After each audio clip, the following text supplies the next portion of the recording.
Hi, everyone. Welcome to Office Hours. If you're watching on YouTube and you'd like to find out more information, you can find officehours.global. And you can sign up there and you'll eventually get an email from us that tells you how to get in. If you are already in and the first hour is general discussion, any question you have about media or virtual production. Second hour is usually something we want to spend a little bit more time on. Today, we're going to talk about the remotes. We have our own band. Our own band, and the remotes are going to be talking. They're going to be. We're going to be launching the new video as well as talking about the production of the song and the video. We're going to do a longer piece this Saturday at 2 p.m. But we're going to give you kind of a little preview today. Tomorrow we're going to talk about NAB. We're trying to figure out what we're going to do. Like, how are we going to cover it? How are we going to talk about it? So we're going to brainstorm a little bit tomorrow. We've had a lot of people want to talk about the business of live streaming. So Thursday, we're going to talk about that. And on Friday, we're going to talk about the Belfast method. We've been taking over a venue in Belfast. And this time, we're going to actually take over a venue in Massachusetts on this Saturday at 10 a.m. The email that went out is incorrect. We're going to move it earlier. Nick Justison's not available for that. So he's going to do that. Saturday is the long day. We have education at 8. We don't stream that. At 10, we're going to do the Belfast method instead of 11. I didn't get it into the system before it went out this morning, but we'll do the Belfast method at 10 a.m. instead of 11 to take over, to give a little bit more time for us to do cooking with Damayanti Gajar in South Africa. Amazing. Cooking with cameras. It's cool. I would check it out. I would do it if you are fearless, but it's really a lot of fun. And then at 2 p.m. we're going to do a breakdown of the new song that we're going to show you today. So that's what we have coming up. Let's jump into the questions, Bill. Absolutely. Our first one comes from Isaac Lay in Dayton, Ohio, and Isaac says, "How did you find your first digital event, client, or gig?" Jeffrey. So what I did was back when I started this Geekazine, I wanted to go to CES. So I went to CES with 2 other people, Todd Cochran and Andy McCaskey, and we went and we did the show floor. And then we started talking about live stuff. Andy at the time was working with Hewlett Packard, and then in April he said, "Hey, do you want to come back to Vegas to do a digital first event with me and create it from there?" In the meantime, what I was doing was I was doing my own show, create my own digital first event as to learn a little bit more about how to move things around. And then that kind of culminated from there. And then I started doing my own shows, and the rest is history. My first digital event was, I think, in 2005. So we finally gotten enough to Ustream was out, I think, and then we were using it for I think it was 2005 or 2006, and it was the first time we were like trying to stream from Wirecast, and so we streamed, I think it was 320 by 240 or 320 by 160 or something. It was very tiny, but we were very excited that people could see it within seconds after we did it. And so it was a behind the scenes of a production of a shoot that we were doing. Go ahead, Leland. 2018 was the time I got together with Zev Sand, who did the Momentum Tribe live event, which contained over 20 speakers. We went live on crowdcast.io and had really no failover whatsoever in that process, and had a great time. It was fully digital at the time, so everything was virtual. We didn't have anyone on a stage or anyone in a physical location, so everything started at that point and left at that point, but it was a good experience to have. Next question. Comes to us from our friend Liberty White in Atlanta, Georgia. She asks, "Worked on a remote live stream for a nonprofit yesterday. The talent was sitting outside in their backyard. What's the best microphone or headset for that type situation? I'm looking for recommendations, please." Todd? I'm just going to go straight to the good old wireless go-to, because you can also have 2 conversations at once with 2 mics. Go ahead, Marty. So you want to use a microphone that is close to the sound source, your microphone, to minimize the ambient noise of crickets and birds and stuff. So a head-worn microphone and in-ear monitors would work well. Go ahead, Jeff. Whatever you get, make sure that it is an omnidirectional capsule. You can put a wind screen on top of it to cut down wind noise, but omnis are much less susceptible to wind noise as a start than our directional capsules. And I think it depends on what you want to do. You want to hear the background? Do you want to hear what they're there for? Do you want to hear or do you want to isolate them? a lot of times when we have people sitting outside, if they're announcing, we have a lot of them holding SM58s because it kind of closes everything else off. But it can feel very, very isolated where you feel like you're actually separated from the background. So it's something to think about. You might also think about a windscreen on it, and you can get smaller ones or bigger ones depending. Absolutely. Marty, you can use the thing in the back end to put your hand up a second time. Go ahead, Guy. Yeah, I'd probably go with a blimp with a shotgun inside of it. And that way, if there is wind gust, you're not getting pummeled by those. So she says best. So I'd probably be looking at something like an MKH 50 or maybe a Sanken CS3 would probably be my go-to inside of a nice blimp. And that way, but you're going to have to put it to where it depends on the talent if they're moving around a lot as to if they're going to fall outside of that pattern. So if you know they're going to move around a lot, then I would go with a lavalier with some kind of, I would put it underneath or get some kind of wind protection on it, because outdoors you never know when you're going to get hit by wind. Courtney? And if the cicadas are still alive, there's not much you can do, but I'd use a directional, doing what Guy said, a directional like a Sennheiser 416 or something in a blimp, and make sure it's not pointed up into the trees. Is it still cicada season anywhere? I think they may have died out by now. Yeah, it's pretty much done. Yeah, I was bummed. I really wanted to get somewhere where there was a lot of cicadas and do a surround record of it, but I have to wait for some. I might be able to get them. We still have them chirping around here. Yeah, we have them. Degrees. We have them too. Once things start to plow, not only cicadas, we'll get a lot of bugs, a lot of nighttime action. Yeah. Next question. Andy Kokendorfer in Viera, Florida is up next. Do you have any suggestions for preventing sound transmission between adjacent conference rooms in an office besides rebuilding the walls? Thanks. I took out my answer. Marty? So conference rooms are not built for sound isolation. The walls are, 2 sheets of sheetrock on one piece of furring strip in between, and vibrations in one room can vibrate the wall on the other side. But one thing you can do, the way these rooms are typically built, the wall goes up to the drop ceiling and then is a big open space above that. So sound goes over the wall.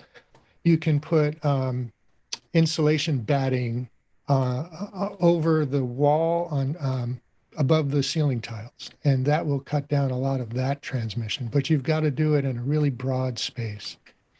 Go ahead, Karl. So the one thing that you want to probably do is do what they do in the studios. So use gobo. So this is just a sample of gobos. You actually want ones that are fully padded. These ones have some diffusion panels in them as well. This is just an assortment I'm showing here. But yeah, so fully padded, these go about 8 to 9 feet high. You'll find these in every recording studio in the world. And this is to isolate musicians from each other. But if you actually put a line of these, and they're on wheels, so you can move them into a storage room when you don't need them. So you can make your conference room look nice. But when you need that sound separation, both sides of the wall, you put just a line of these.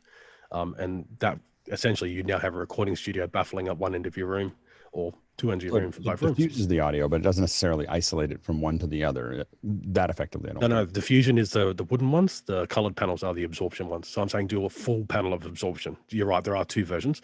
So the full panel of absorption, and if you do it on both sides of the wall, you won't get anything through except for maybe like stuff down at 50 hertz, 60 hertz. Interesting. Jeff? What Marty and Karl have both talked about are the 2 aspects of this. One is the transmission from room to room. And so for that, you need mass, and you need to seal every single hole. So a tiny little hole will let a lot of sound through. What Karl's talking about is reducing the sound in the room. So if the objectionable sound, if you get that room quieter, you'll get less sound through the room. So tackle it in both ways. Rupert?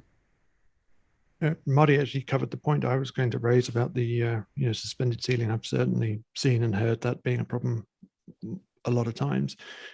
But something just came to mind. Could you use blown insulation in the wall?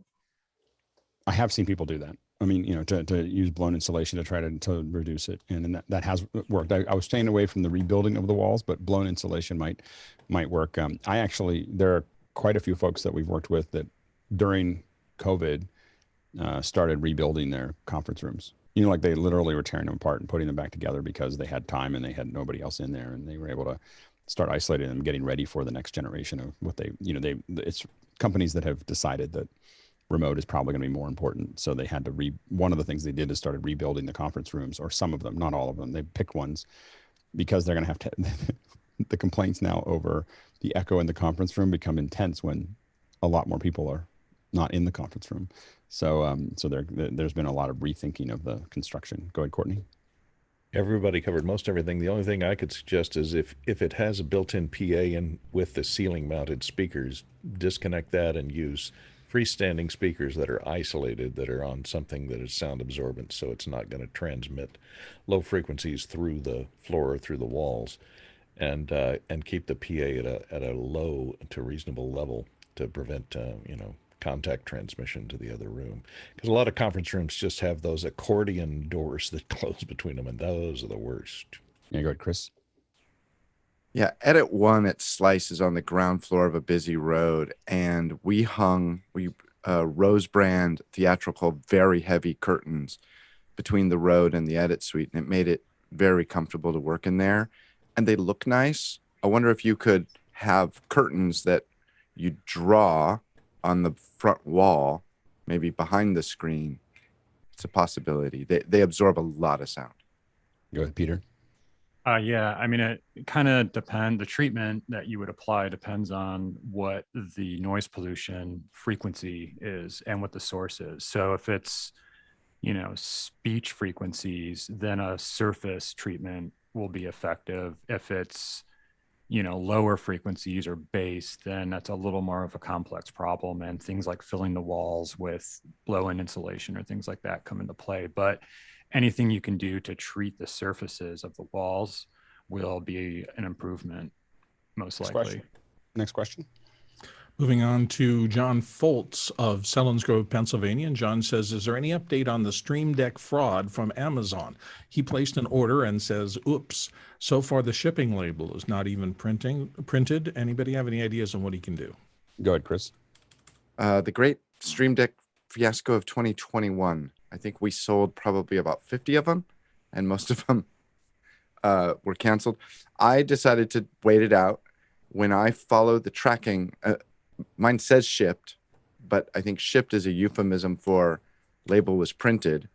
When I follow the printed label, it says the label was created, but it's not in the system. I suspect this is a massive fraud, and they found that if they print the label, they can get Amazon to pay them. Oops, there's a back-end panelist view. You can't raise your hand anymore. So do you have that? You need to be in there. No. So anyway, go ahead, Jeffrey. So yeah, I ordered 2, and I'm waiting till the end of the week. I did also get the USPS number, but the if I enter it into USPS, it says that number doesn't even exist. So that is that's one of the things. And yeah, it's definitely a fraud. There's a big Reddit thread on it. This apparently has been happening on and off for the last month, where it would show up and then it would be taken down and it would show back up again. So Amazon's got some work to do with their system. Go ahead, Leland. I get it now. I've been working with eBay and Amazon for quite some time, and what happens is this: there are 2 warehouses that commit this fraud quite often. One in California, one in New York. They package little plastic toys like whistles and birds and whatever into a package with a tracking number and ship that to you if it's a fraud.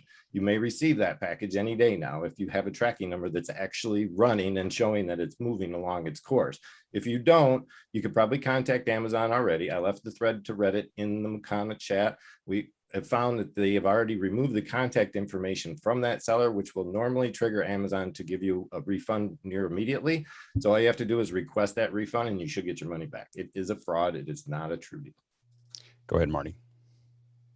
So I would write to Corsair and Elgato on this, because they are banking heavily on Amazon sales, and they make it really, really difficult for dealers to get these things from the warehouse and sell them. If you can buy it from a reputable dealer that you know and you can call on the phone, that would be a preferable option, because at least you know who they are and you've got a phone number to talk to. But Elgato makes it really difficult to get them. I have to admit, I ordered one out of curiosity just to see what would happen.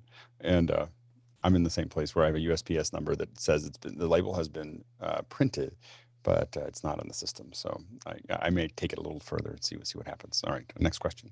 Rupert McRae in Dallas, Texas is up next, and he says, over the course of 2 decades, I have always had excellent results from Dell's next-day on-site service, even same-day 2-hour on-site in some cases. What other vendors has the panel experienced with such responsive on-site service? Jason? Lenovo. Lenovo has excellent warranties, assuming that you have their professional level hardware. They are fantastic. Trying to think of somewhere else that Harris routers. When you have a $250,000 router, they'll come and same day they'll bring you a new card when your show isn't working. I think Harris is now part of someone else, but it was the Harris router. But that's a whole different level of service. I don't think I can't think of anybody else that provides that kind of service. Next question. Mike Emmett, for Alex specifically, he's curious to know where the name Mukana comes from. Mukana is Shona. It is Shona for a fit or convenient time, a time or place favorable for executing a purpose, a suitable combination of conditions, suitable occasion. So that's what it means. And I thought that it was fitting for a conversation. Next question. Rupert McRae in Dallas, Texas is up next. I'm noticing that my Zoom connections are often going to Zoom servers in the Oracle cloud. Zoom is also reported to use servers in AWS and Azure. Should Zoom-based video production be conducted in the closest cloud possible to Zoom? Yeah, closest is a big word. It's the one that it's oftentimes the server that can manage the load. So it's very, very common for companies to basically load balance across lots of CDNs so that they can make sure that they can maintain it. So for instance, Akamai backs up a lot of stuff in this kind of service. Akamai is not really the one, but if you're seeing streaming services, oftentimes if all else fails, it'll fail over to Akamai to solve that process. But Zoom, I think correctly, basically spreads it out across a lot of different services so that it can manage the load depending on what happens. The nearest server may not be the one you want because it may be overloaded or at a higher capacity level, and it may not make sense to go to that one because it's already busy. So it sends you to the next best one, and usually they're pretty smart about it. They do. I know that with Hangouts, we used to have problems with every once in a while it would just send us to Brussels for no reason. Like it was just like, and we'll go to Brussels. That was kind of like its fallback. So so you do have to watch it, but without other than some idiosyncrasies here and there, it'll pick the best one, but not necessarily the nearest one. Next question. Rupert McRae in Dallas, Texas, up again with what are the use cases for round or parabolic softboxes versus square or rectangular? Go ahead, Stuart. Most of it is control of your lighting. The square ones and especially the narrow rectangular ones will give you an area that's lit up without it going out sideways onto, say, flats or talent that you want to light. So if you're lighting up a background and you want to keep it off the talent, or lighting the talent and want to keep it off the background, that's where you use those. The big round ones scatter light everywhere. And of course, you can modify both forms of these with a egg crate, which will give you even more control. But yeah, that's really the difference. One throws light everywhere. One is throwing light in a specific pattern. Go ahead, Karl. So I own quite a lot, as many synthesizers as I do softboxes. The square ones reproduce window light. So in Renaissance paintings, in classical paintings, you want to produce window light. And so your catch light in the eye will be square. The round ones replicate the sunlight because the sun is round. So the catch light in the eye will be round. So essentially parabolics or rounds or octagon boxes. And it's also area versus fabric. So in far as video production, not too worried about window light or round light. It's more about weight versus how much area you get for how much fabric you have to, how much the actual softbox weighs. So that's another thing as well. And then we see light panels. So light panels have all gone to rectangle or square. And that's just a form of function, creating it, fitting in boxes and shipping it around the world. They just pack nicely if they're that shape. So we're kind of seeing more of a square tend towards in video production rather than the round or octagon because they're hard to manufacture light panels with LEDs in that shape. Courtney. Yeah, pretty much Karl covered most of it. The parabolics like this are all designed for a single point source of light, which is then reflected out. And they used to use tungsten bulbs are, very bright and hot bulbs. So you generate much more heat than the LED-based softboxes these days. And most softboxes, which used to have multiple bulbs in them or one bulb pointing up into the softbox, have now gone to LEDs. So they generate a lot less heat. And as Karl says, they reflect. If you have someone with glasses, the reflection doesn't give away your lighting. It looks more like a window across the room. Go ahead, Bill. Everybody's pretty much hit it. The only thing I would add is that the closer you are to your subject, if you're in extreme close-up, those catch lights become more important to the look of your piece. So round and even ring lights, you can usually see if somebody's doing makeup, you'll see a lot of ring light reflections and catch lights in their eyes for that reason. And one of the reasons that a lot of people diffuse some of the light panels too is because they don't want to see the pattern of the light panels, across someone's eyes as well. So catch lights become important. Next question. Graham Cardwell in Belfast, Northern Ireland. LUFTS, LFKFS, and DB, what's the difference? And is there a simple conversion calculation for this LUFTS stuff? The funny thing here is that this was asked yesterday and we kicked it back. We were like, you have to wait until the Tuesday crew shows up. We're not going to even try to answer this one. We're going to wait until the Tuesday crew is here. All right, go ahead, Jeff. So between LUFTS, LUFS, and LKFS, nowadays, in the last 10 years, there is absolutely no difference. They are the same. So for your simple answer, there's no difference. Those are a compensated thing. So decibels are a comparison of powers. They're simply, if I tell you I drove to work twice as fast today as yesterday, you have no idea how fast I drove either time. That's the comparison that decibels are. There are a bunch of subscripted decibels, and they show things like dB SPL, that's for measuring sound pressure in the air. dBm, dBV, dBu are all electrical measurements. And then dBFS was a way to measure digital. All of those are completely objective measurements that have nothing to do with how human beings hear. So human beings are more sensitive to hear things in the mid and upper mid-range, 3K, 4K, 5K, baby cry, those kind of sounds, leaves crunching in the forest when you're being stalked by a bear. Those are the things that we're really sensitive to. We're not sensitive to low frequencies. So to compensate for that, LUFTS were invented. Loudness units, full scale. And it compensates and gives you a number that is much more similar to human hearing. That's great. Karl? Yeah, so pretty much as what Jeff said. So loud units, K-weighted, full scale, and then the or scale, and then the loudness units full scale, they're now the same. The big difference is one is found in, LUKF is generally found in the international recognized standard and North America. It was actually defined by a Canadian university. And loudness unit full scale is European. So you'll see a lot of European manufacturers like Behringer and TC Electric. They'll actually have it in their meters because it's actually still a European standard, mainly for broadcasting, very important in the broadcasting. And yeah, decibels is a logarithmic scale.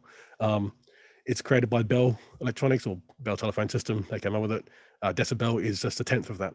So a tenth of a bell, which was just a unit they decided. That's what a decibel is. So that's where the deci comes from, the Latin for tenth. And then it's actually it's a log power of 10 to the power of 1 to the 10th. That's where that whole 10th decibel system, but it's actually just a standard created by some engineers back in Bell Electronics back in the day.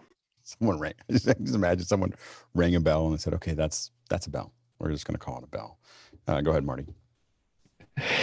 Yeah, I'm glad I didn't get to go first. Decibel, to use Jeff's analogy, if you say that it should take 1 hour to get to work, and today I'm, plus 3 minutes or minus 3 minutes. That's how decibels are referenced to a standard, right? So anything plus or minus zero is a reference to a standard, and that could be sound pressure level in acoustics or a voltage or power level in electronics. And it's a rather ambiguous because the standard that you're referencing can change depending on the suffix of dB. So dB volts, dB all the things that Jeff showed. Now, that's a single number that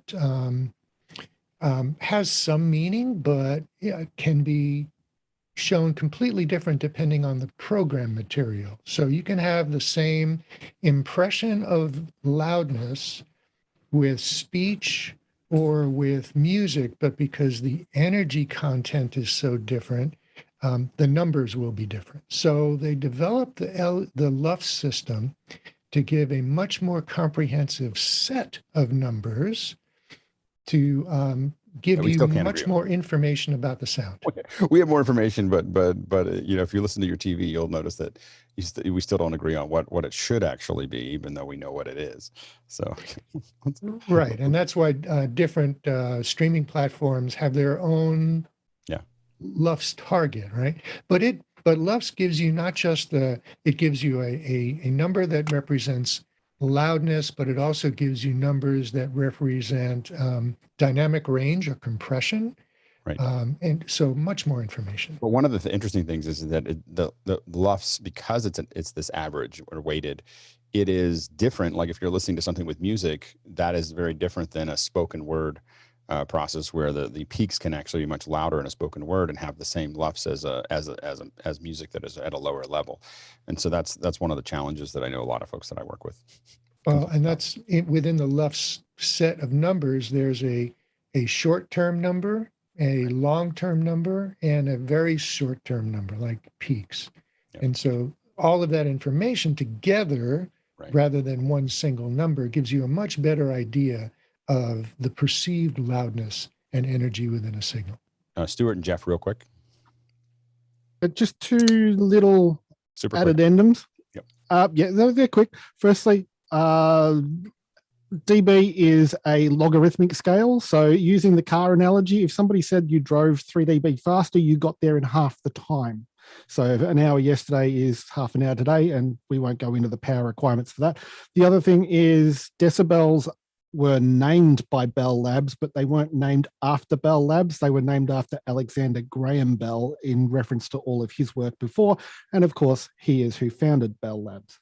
Go ahead, Jeff. Just Marty got the instantaneous, the momentary, which is about 400 milliseconds, and short-term timing of LUFTS, which is about 3 seconds. That's an averaging. Next question. Noah Sargent in Fullerton, California is up next with when live switching multi-camera productions. Does anyone have any good rules of thumb when it comes to cross-dissolving or cutting? I have my own personal preferences, but wanted to hear others. Go ahead, Karl. So I'm going to use a music video as an analogy here, because that's something that we've seen the Belfast method used for. So if you have a slower song like a ballad, then you can use dissolves. If you have a fast, higher energetic song, then you want to use cuts. A good thing is to do is go back to music videos probably made around in the 90s, the year 2000, before music videos kind of got weird, and just take a look at how they used to cut. So take a look at a slow song, take a look at like one band slow song, look at a ballad from like Aerosmith or something, and then look at a high energy song from Aerosmith and see how they cut their songs back in the late 90s. And you'll see how they use cuts and dissolves differently. Go ahead, Stuart. Okay, I absolutely agree with everything Karl just said for bands and whatever. So I'll talk about live events and cutting. Basically, if it's slow, if there's not much happening, say you've got rain at Spa like was on the weekend, you can then fit in some fades and crossfades, and you're using it to stretch time. And where there's a lot of action, again, like you're cutting between cars at a racetrack, you use cuts because it's simple to do, it's fast, it keeps the viewer's interest where you want. And that's regardless of topic, that's what you want to do. You want to control where the viewer's interest is. The two things to do that is the speed you're cutting at and having good sound. Go ahead, Bill. It's changed. You know, originally dissolves are supposed to be the passage of time. That's back in the early days. It's not true anymore at all. But what I find, particularly as someone who edits and occasionally have either art directors or producers or directors behind me calling that, there's an emotional feeling to the time it takes you to go from one scene to another. A quick cut or a cut can be invisible if it's done right, and it doesn't really slow or drive the pace, but sometimes it just feels wrong. And then you're trying to figure out, well, then how much dissolve? Should I really do a whole second dissolve, or what about a piece of that? I've heard even people using the term soft cuts, and they want just three or four frames of dissolve as opposed. It's very much an aesthetic choice that you make in the moment, looking at the transition for that scene. Jeffrey, real quick. Sorry. So when I did the Belfast project, I found myself doing a lot more fades. When I do the Zoom one-on-one interviews, I do a lot of cuts back and forth, except for the beginning. If I have like titles or stuff like that, or showing a screen or anything like that, I'll do a fade in, fade out from there. But a lot of interviews, I like to cut from one to the other really quick. I have to admit, personally, I find that I cut as a crutch. So, I mean, I'm sorry, I fade as a crutch. If I don't feel like I have a cut that feels like it's smooth, then you fade as kind of a paper over the fact that there's no smooth way to get from one to the other. But when you're really on it and everything is synced together, the cuts tend to work better. I will say, technically, if you're doing a live stream, for the most part, cutting is way better than crossfading. Crossfading is very difficult from a temporal compression. You're basically ruining all your P frames and B frames. And so you just want to be careful of not getting too hung up with that, because it's problematic. All right, next question.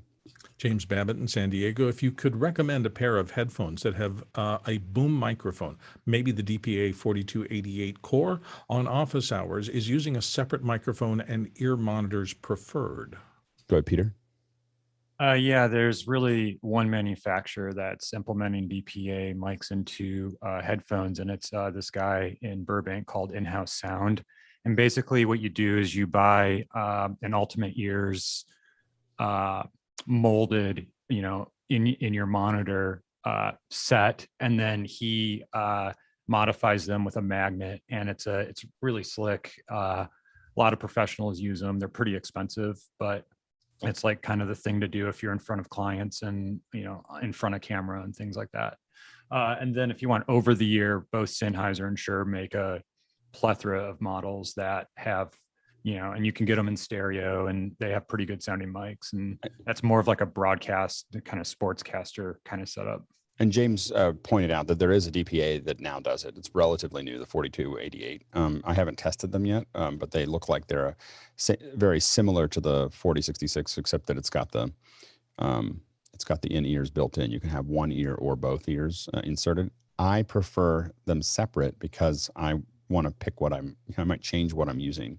So committing to it, we have looked at buying those for our kits so that our talent doesn't need to think about it. They can just put it on and it's one less thing for them to think about. But personally, I would always keep those systems separate so that I can choose what I'm using. Currently, I'm using a Bumblebee in-ear with this mic. But if I had a headset but a week ago I was using audio implements, and sometimes I'm using something else. Next question. And the 88 is directional. The 66 is omni. So 66, right? Yeah. So and I would recommend for a headset mic, I would recommend the the omnidirectional. The cardioid version of the headset mic picks up a lot more sibilance in my experience, and we already have problems with the omni. and the band is microphonic as well with the directional capsule on it. Next question. Douglas Carmichael's up next with both the CES and NAMM shows, NAMM shows, have announced that they will be primarily in person for 2022. Do you think we as an industry are rushing back to normal too soon? Go ahead, Rupert. I think terminology like too soon is a bit subjective. And I also think that for anybody to say exactly what they're going to do next year is a bit speculative. Obviously, they want to sell tickets and try and get commitments from vendors. So you have to keep that in mind. I could certainly imagine how some of these groups are a bit not very liquid right now, so they need to figure some of that out. But the thing to keep in mind is that we still have a lot of big events still to go here in the next few months. Now we see those arrangements changing, and those events are likely to develop, digital components, and there are other events going on that are digital first and digital only. So the success rate of those events over the course of the next few months here could likely change the outlook for a lot of things throughout next year and beyond. Go ahead, Jeffrey. They also have multi-year contracts, not only with the convention centers that they're part of, but also cities, so they can get things like tax breaks and stuff like that. So I would guess that they have to make the commitment first, and then see where things go. Just like Rupert said, if Delta variant starts kicking in at NAB, we might see a lot of more virtual. I know Lambda variant is the next one that they're talking about already. But yeah, you definitely got to move forward before and just see what happens at that point. Go ahead, Courtney. Yeah, Rupert and Jeffrey covered most of the salient points. The only thing I can say of it's they announced the same thing about 2021, and then a lot of them delayed it or are still thinking about pulling out at the last minute too. And a lot of that has to do with booking the floor space, because as with NAB, there's a long waiting list to be in certain halls and certain positions, and a lot of companies don't want to lose that. So if they announce they're going to be in person, they'll all sign up to try and maintain their position on the floor, even if it's canceled at the last minute. Yeah, I think they're also they really want to get people back into real. If companies adjust the way employees have, they're in big trouble. So I think they're trying to getting people back into the habit. The reality is that conferences the way we knew them before are probably never going to come back. Like, I think that they need to kind of get real about the process of these companies are getting better at a lot of companies we've talked to, some of them have not been successful because they haven't tried very hard. The ones that have tried, a lot more of them are starting to go, well, do I really need this conference? Do I really need to have the kind of floor space that I had before? I mean, these are massive investments by these companies. If you see a 40 by 40 booth, that's a $3, $4, $5 million investment. If you take into account all the union that it took to put it up, all the flights, the hotels, the materials, the planning, the equipment, everything else, it's massive investments. And for most part, we had conferences because we didn't have Zoom. We didn't have things like this to do what we're doing. And if you look at the second hours that we're doing with vendors, I know that I'm personally done.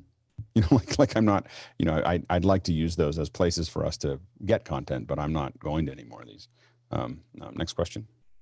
Ben F. in the UK says, is it possible for the hardware key on button on the STEM Mini to trigger either the upstream Luma key or the downstream key? Currently, it seems to default to the upstream chroma key. Thanks.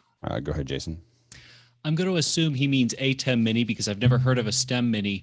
I was racking my brains about this one, and the nearest that I can think is there's a setting that says turn on or off the keyer on transition. So if you start getting weird with this, it's possible that you can load your next transition and then see it, not do what you're expecting to.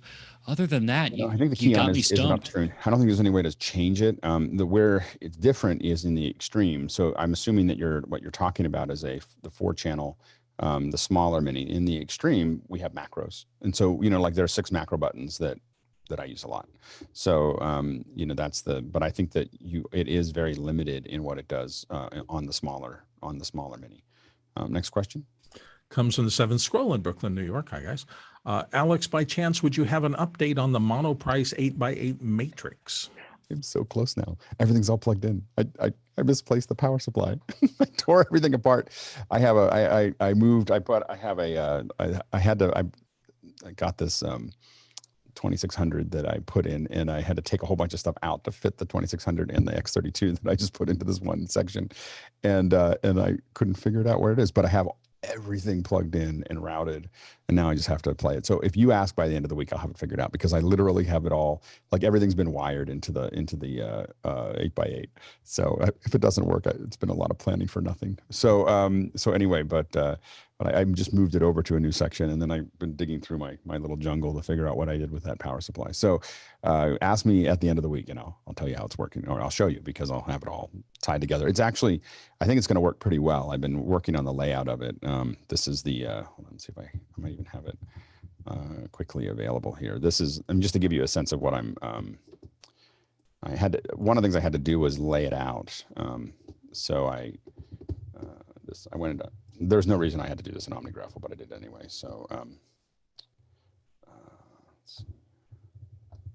so here you can see this is what I'm building into it. So this is my iMac, because I'm going to move my iMac out of the way. And then I have the Mac Mini 16 gig and the Mac Mini 8 gig. And so there's the A and B outputs from those, as well as my PC, the A and B. And then my 4-up. I have also a Monoprice 4-up, and then so then the 4-up outputs, or the 4-up. Yeah, these are the 4-up outs. I don't know why I did that. Oh, these are going out to the 4-up. So my splitter, my quad splitter, and then 2 to the ATEM, and then 2 to monitors that I have. And then the ATEM, this is my main camera, close-up camera, overhead camera, and then a handheld, which is an iPhone, and then the 4-up. So I could push the 4-up back into it. And I have a free one here, and then HDMI 1 and 2, which are coming out of the HDMI. So these are coming out into here. So that's my big plan for how I have it. And so I kind of laid it all out, and now I'm getting I have it all wired up, and then I just have to power it up, which will happen today or tomorrow. Today's a busy day, so it'll probably be tomorrow that I power it up. But if you ask me by Friday, I'll have it. It'll either work or it was a big waste of time. All right, next question. Douglas Carmichael is up next. He says, IMAX Corporation mentions remote monitoring as a quality control advantage for their theaters. While remote monitoring has been common in the IT world, what AV and especially projector manufacturers offer it for their products?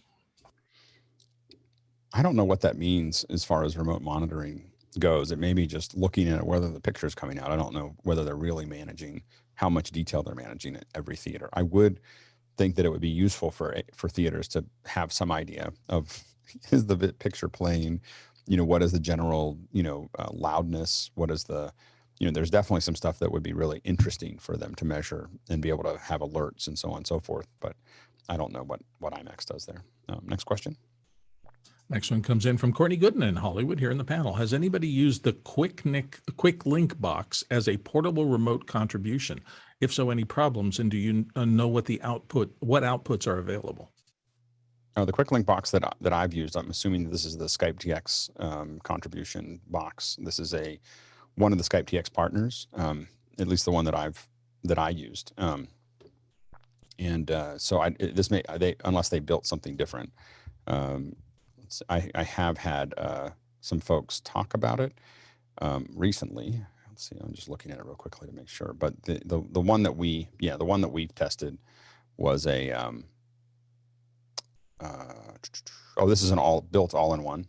This is what you're talking about, Courtney, is the all-in-one. Yeah, I think so. I think this is what they're talking about. Oh, sorry. This is what they're talking about. I was there already. And they want to put a teleprompter in front of it. I may be working with this tomorrow, and I'm trying to figure out how I can do that without blocking, since it has a PTZ camera there in the middle of it. I'm not sure how to stick the teleprompter in front of it. Yeah, I think blocking. I don't think you put the teleprompter in front. I think you have to feed it into the monitor that they have there. Well, then of course you lose your confidence monitor, return monitor from the other source, so they don't want to do that. So I just wondered if it's possible to remove the PTZ camera. That might be the other choice, and just put it inside the teleprompter, because I have confidence monitors on my teleprompters. I do not know. Don't have an answer for that one. I know that in the past they built a Skype TX box as well, and it was not successful for us. But I think that this looks like there's a handful of companies that are doing these kind of all-in-one boxes that are there. I was about to tell Doug he can't raise his hand, and then I realized it was his cat. It was his cat. Go ahead, Stuart.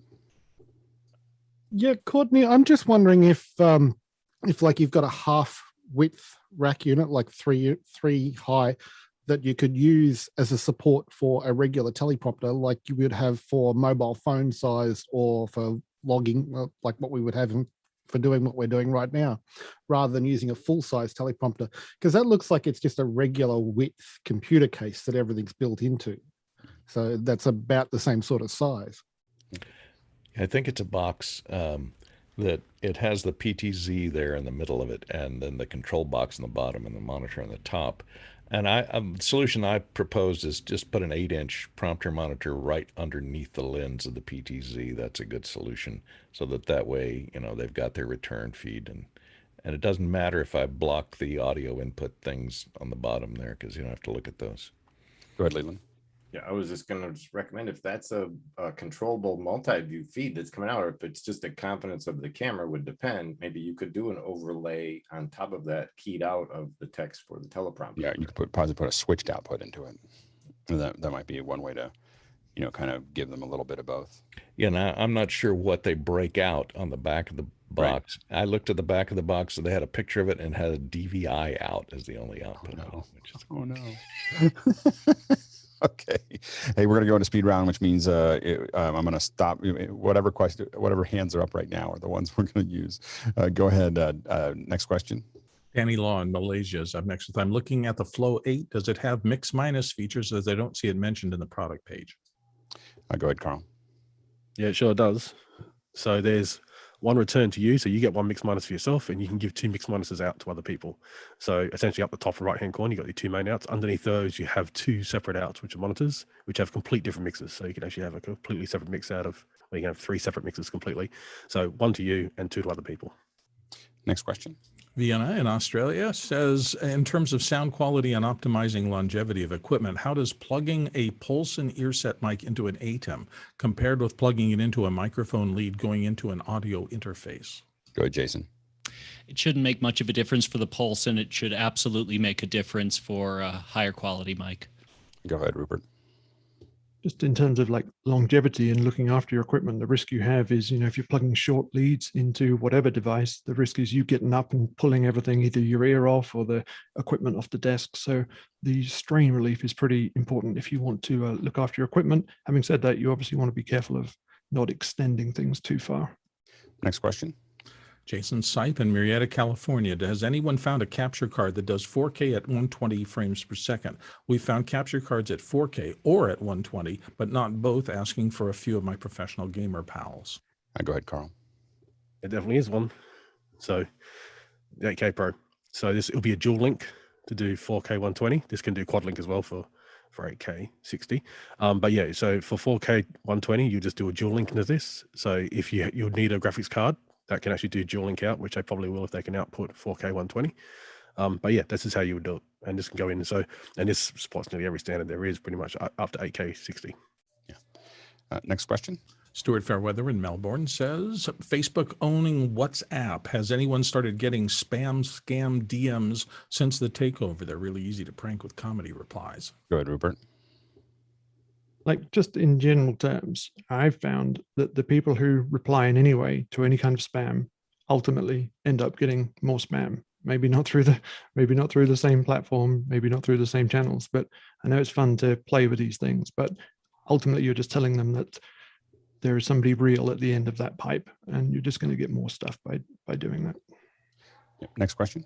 Douglas Carmichael asks, have you ever dealt with hiring on-site catering or food service for larger productions? Go ahead, Rupert. I was at a larger location recently, and they did have contracted out food service. Fact was, there wasn't a lot of people there, and the catering people were happy to make you whatever you want. You could have a conversation with them about what they'd had at the back, and they'd go and cook you up something great. Having said that, you can also be on productions remotely with a team and suddenly find out that one of them's a great cook because they'll start whipping up a meal. We just finished a show in LA. They made fresh tacos with fresh. They're literally making the corn tortillas like right in front of us, like cooking them.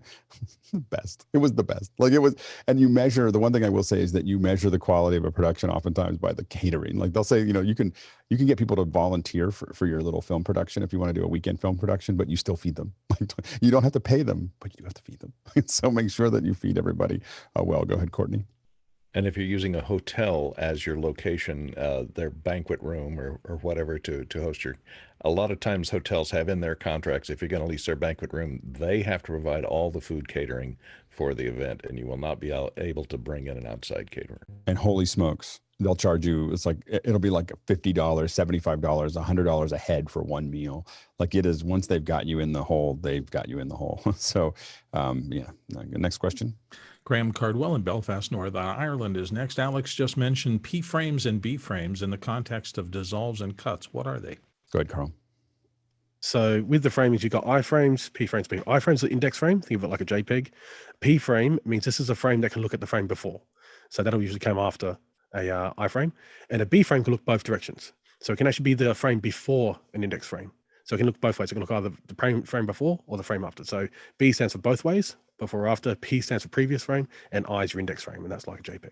Okay, next question real quick. Douglas Carmichael, the current chip shortage has been impacting electronic supply chains around the world. With the chip industry having such dependence on Taiwan, do you think we'll see similar issues with the current state of China-Taiwan relations? Go ahead, Jason. No, I don't. The one thing that the two agree on is that chip manufacturers have to manufacture chips, and they agree on capitalism. Next question. Graham Cardwell is back with a kind of a follow-up. Thanks for that helpful answer. My query relates to the requirement for audio level in LUFTS that I can't really set and resolve. Any insight in that context? Go ahead, Jeff. So a LUFT, one LUF is essentially close to 1 decibel change, but you can't directly relate them because the LUFTs are compensated for hearing. So if there is a very loud, very high amplitude sound at 30 hertz, that will not push the LUFT meter up because you and I can't hear that very well. It will push a dB meter up. So I told Graham to contact me on Discord for a follow-up on this question. Next question. Keith Lewis in Austin, Texas says, I recently digitized my dad's old video 8 tapes. Each tape has a variety of stuff on them. What's the best way to break each tape into clips and then save each clip into various folders, reunions, Christmas, and so forth? Go ahead, Jason and Karl, real quick. I don't know about the best way, but I'll tell you my way. Scrub really quickly through in Final Cut and start getting used to using the keys. What's it called? No, it's not keys. Keywords. Splice tool. Thank you. Keywords. It's Good, Karl. absolutely the best way. You want to say something, Karl? Yeah, so essentially use a splice. You can do this in iMovie, even in Windows Movie Maker if you need to. So you want to go along, I know it's going to probably be an hour if you're doing like, those tapes are going to be an hour long. So the splice tool. So you can actually splice it up into like different events that maybe happen on one tape. And then you can actually just deactivate. So in iMovie, it's pretty easy to actually do this. You can actually just go through, delete all, you can just delete. So you want to save the file, then delete. Then you can actually export to file for that one clip. Then you go back into that exact same file and just hit undo. And all your clips come back, and then you delete other ones. And then, so you can use just one file. You can just keep on doing undo to bring everything back and delete the one you want, rather than making a million different iMovie files for each one. Resolve has a thing called auto scene. So I don't know if it's called auto scene, but basically it'll cut at every scene change. A lot of home movies were shot in long takes. And so you can literally hit it and it'll just break all the clips up into the individual takes, and then you can drop them in. And that's probably one of the easiest ways to do it. You then recompile the ones you want to keep together, but usually you want them all separate. Next question. Douglas Carmichael says, Karl, you mentioned splitting the output of a synth like the Roland Phantom into 3 stereo stems, drums, sequence, and solo. If you only had a pair of boutique channel strips, Neve Shefford channels, which stem would you use them on? So essentially, I wouldn't put a digital synth through like a channel strip because that's going to add flavor. So you're going to add flavor to your own synth. That's how you could do it. So essentially, the 3 outputs, the way they work quickly is you'd use them in a live situation. So you can send out 3 separate different instruments from the one hardware instrument to a mixer, and then the mixer, your A1 can then mix that. If you're recording, you're going to go USB. So it's a digital synth. You can actually just go directly digital out into your computer, and the USB can take all 16 instruments in stereo out. So you can record every single instrument that's in there. So you can do 16 simultaneous instruments in a Phantom, and you can record all 16 simultaneous instruments. So you can have 16 sequences all going at once and record them out at full quality to your DAW. That's great. Next question. We're going to answer this one real quick. Vienna, Austria. In Austria, what's the digitization of media and entertainment? How do the panelists manage and use books? Do you prefer using paper books, ebooks, or other, and why? Go ahead, Karl. So my book management system is right behind me, as you can see. It's just bookshelves. And the way I actually use them is I sit down on the couch and I read them. Go ahead, Jeff. PDFs for reference and paper books for entertainment because I want to disconnect from screens. looking for one book I just got. Go ahead, Jason. If it's something that I'm going to take out into the field, then I tend to want something hard that I can use for reference, a cable management, the AV reference guide, that kind of thing. As far as the stuff that's ephemeral, always PDF, like, Blackmagic's always updating things. And as far as the rest of it, who cares? I'll defer to Rupert. Go ahead, Rupert. So in a professional context, if I'm in a new location on an interesting project or an interesting place, I'll try and pick up a local book and then bring it back. And they make good coffee table items or conference room table items, get a conversation going in a professional space. For things that I have to think about that are mostly words, it's all audiobooks. For things that I have to refer to images, I do ebooks. And then I only get paper books when they don't make one or the other. So the most recent one I got is An Age Without Samples: Originality and Creativity in the Digital World. I think from Ikutaro Takahashi, which was recommended on the show. So it just showed up yesterday. So I'm going to be reading through that. I'm embarrassed that I couldn't say the word, but I realized I looked down and I was like, I haven't said that out loud before. And so anyway, so I'm looking forward to that. Looking forward to that. Next question, last question here for the last question. Douglas Carmichael today is finishing up with Green Day is currently touring with a customized Rupert Neve Designs 5088 studio console with high-profile clients. Wouldn't it be prudent not to bet your show on a one-of-a-kind or custom hardware with support that doesn't understand the live world? Go ahead, Jeff. If you are a high-profile client who decides to take a Rupert Neve console out on the road, you are bringing a tech with you who understands that console, can rip it apart and put it back together. Yeah. You probably have a digital backup as well, just in case. You know, the monitor console can be your backup. Yeah, exactly. If nothing else. For our panelists, by the way, you'll notice that I've gotten a little bit more ruthless about lingering hand raises, which I don't like. So it's super important for people for our panelists to raise your hands early, read the questions ahead, especially when we get into kind of speed round. I won't pick up any new questions. I won't pick up any new hand raises. It's one of the luxuries of the new backend so for the host. So you'll find that I cut those off as I'm trying to move forward. So I would highly recommend. It's much easier for the show for you to do them at the beginning. So anyway, all right, we're now shifting gears.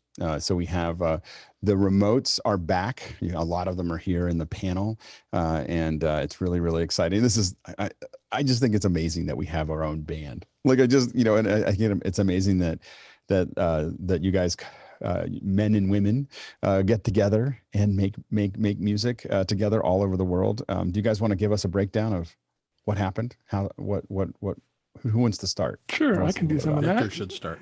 Because I know that a lot of people have heard the song, but they haven't seen the video. But I think for our viewers, they need to hear a little bit of all of it. Go ahead, Victor. Sure. So I think I came up with the idea of having a band when you mentioned it, and I said I'll volunteer to project manage it, and I did, and of course I play on it as well. And so this song was our second song. We started. I just looked at my calendar. Our first meeting on it was March 6th. So there's a bunch of really good reasons for that, right? People went back to work, and it's a good thing. But it takes a while to do this when you are in this remote situation. One of my goals was to get our Daria Must to be a guest artist for us, and so I reached out, and she was more than willing to do that and be one of the members of the band. And so this song took on a life of its own because it had a lot of discussion about production. Greg Kurta, who is not here with us this morning, it was the producer for this song originally, and he had one idea that we went along for a path for a while. Then we decided that's not the right path to go. And so we went along another path with Greg still leading. Actually, Pete and both Andy kind of came in and said, hey, we have some ideas of what we can do production-wise to this thing. And so that turned it around. The wonderful thing about the band, you guys, is that we get together every Tuesday and we discuss the music. A prime directive of the band is that the music comes first. We have to serve the music, of course, family, work, all of those wonderful things as well. But having that principle makes us be able to put our egos aside. So whether we're playing, whether we're being a technician, are we serving the music when we're doing this? And so in our case, we're very lucky to have some wonderful people who do just that. In this particular case, Pete was the one that mixed this song. And but again, a lot of that happens by group. 2 or 3 people will get together and we'll refine. And then Bill Davis was going to be the director and the visionary for the video that you're about to watch. And he did a fine job of doing that. So since this is about the video today and premiering that, and we'll get into a lot of the details about how the music was made on Saturday, I'll let Bill take over because he really had a vision that he sprouted and made it to the wonderful video that you're going to see. So, Bill, please take over for us in the area of visual. Well, thank you, Victor. So this was a little bit odd for me because when Daria brought up this song, and she was the one who found it, I have to admit, I don't think I've confessed this to you, Daria, that song did not really resonate with me at first. It was the Jamiroquai version that was on. I found it a little hard for me to grok with. And through those early things, first we were doing kind of a second line New Orleans kind of thing with it. And I still didn't figure, the moment I heard Brian Anderson's arrangement, everything changed for me, because I thought that was a work of damn close to genius. I mean, I'm a big fan of Brian's work regardless, but for me, that changed everything emotional about my resonance to this song. And I fell into it like falling down a well and enjoyed all the time I spent down there. Every time I had to redo and re-listen and rehear, it was a joy rather than a problem, because what you guys did as musicians to this and his chart for this just really spoke to me. In trying to figure out what I was going to do with the video, the only thing that I had in the back of my mind was that I didn't want to do the same video or anything close to the same video we had done with Nearsighted Blues before that. If those of you who saw it remember that it was basically musicians in boxes, and it was the best thing we could do for there. And one of my thoughts was, I don't want boxes. I don't want to make it as structured. I want to make this much more free form. So I came up with a consistent series of thoughts about how to do this. One of which was that I was going to keep things in the dark and bring the musicians out of that, which meant mapping where things would go. We had a central focus, which is Daria's unbelievable performance of this song. So she was going to be there almost through the entire thing. She's in almost every frame of this and deserves to be, because her performance is just stunning. And then I would bring in other elements. I also felt a little bit like this song's emotional core was a little more fluid and it wasn't kind of jangly. So there seemed to be a flow to it. So I wanted to make something visual that had kind of a flow to it as a graphic element. You'll see that in the video. And outside of that, it was a process of, more than anything else, the most fun for me was, as a video maker, all these performances, I had them shoot over black, and just managing black, which is much more challenging than I ever thought it was going to be in the space of technical video, ate up a lot of the time I spent making this. So I think that's enough to talk about. I think we should probably get to the actual piece, let everybody watch it, and then we can break it down. Yeah, Bill, I wonder if Greg, since Greg heard us here and he produced this, if he has any other notes on that. Then I think you're absolutely right. It's time to show it. Well, no, not really. The only thing I thought of is, I just want to reiterate that things don't always work out and part of what we're doing in the remotes is we're willing to accept that, and we work our way through it. And being able to do all this remotely, and the results that we're, me, quite frankly, is amazing. But the new arrangement by Brian Bill said it very well. It was just. And what it did is it took the emphasis off all these, fast changing chord, patterns, and broke that down very simply, and allowed us to create this sonic texture within a much simpler chord framework. So, well, you'll see the video and you'll know instantly how this all meshes together. Ready? You ready to play it? Let's do it. All right. Yes. I'm going to go ahead and mute all first, and then we're going to go ahead and play it.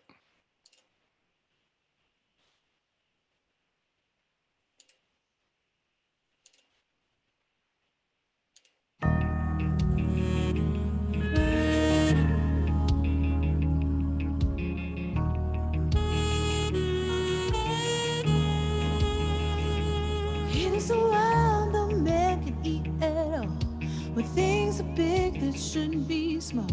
And who can tell what magic spell we'll be doing for us. And now I'm giving all my love to this world, only to be told what I can see and I can breathe. No more we will be.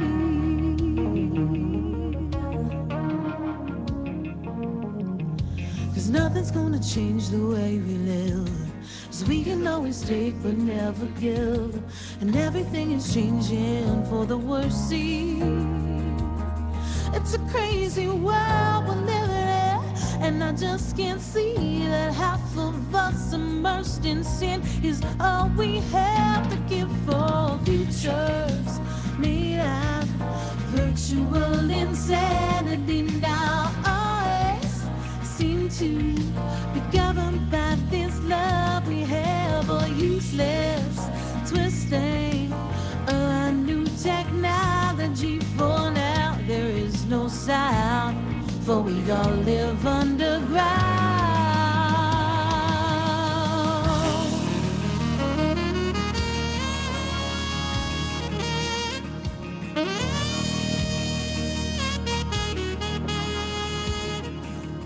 And now I'm thinking what a mess we're in. It's hard to know where to begin. If I could slip these sickly ties earthly men has made,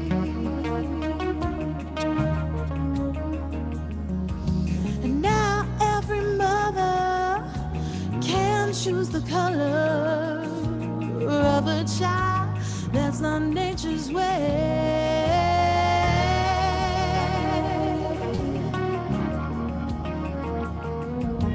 That's what they said yesterday. There's nothing left to do but pray. I think it's time to find a new religion. Oh, it's so insane to synthesize another strain. There's just something in these futures we just have to live for. Futures made out of virtual insanity. Now ours seem to be governed by this love we have, or useless twisting a new technology. For now there is no sound, for we all live underground. Yeah, now there is no sound.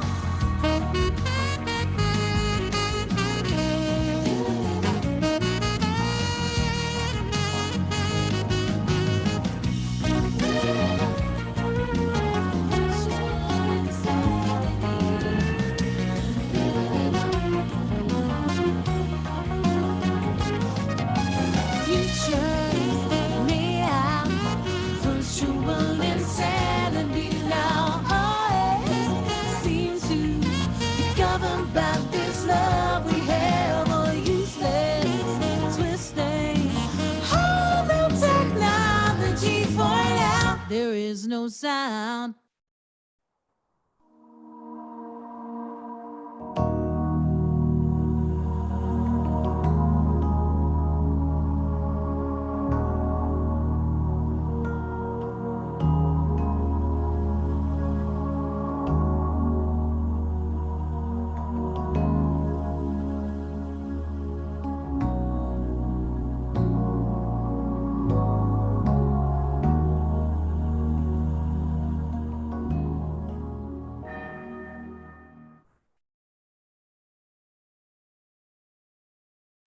There you go.